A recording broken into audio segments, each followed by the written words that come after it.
Yung pang gumana nung null app ko. Hindi ako makapag-recharge ng ayan dumating na. Doon naman yun sa Channeling. Doon yun si Channeling Station. Channeling Station. Nandito ako sa Cheverlu Cheverlu Station. Ay, gumana nung null app ko. Yan. Di tuloy ako makapag-recharge ng online. Mas maganda kasi kung magpa-recharge online. Nagbablog ako Man.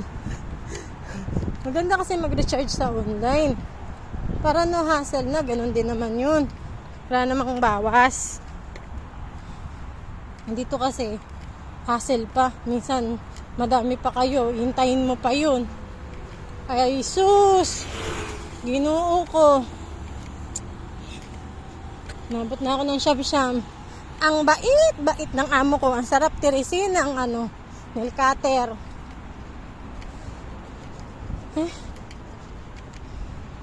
Kala naman niya mapapagod ako. Si Kuratsa kaya to. Walang pagod. Kuratsa yan. Binigay sa akin yung bata. Alas 8 na. Di anong oras ko patutulugin yung bata? Anong oras? Magte-10 na. Nagbihis lang ako. Buti na lang. Naligo na ako sa nung umaga. 6 ako naliligo. Kasi nga, di ba, maglilinis pa si Chenerlu. Huwag niyong ini-small to. Kasi, ayoko ng tambay. Ayoko nang nakatigil ako sa isang lugar Ayan. Malapit na ako sa station na Chenerlu. Ayan, Jadap Station, number 29. Number 29 sa Balota.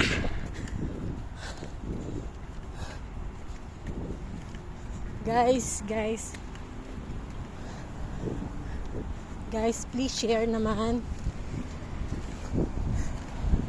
sa kinauukulan. Mahirap dito pagka mainit. Ngayon, medyo malamig pa. Masarap pang maglakad. Pag mainit na, para kang binabarbecue. Pagdating mo sa station, ting! Tunog na yung oven. Luto ka na. Tang na.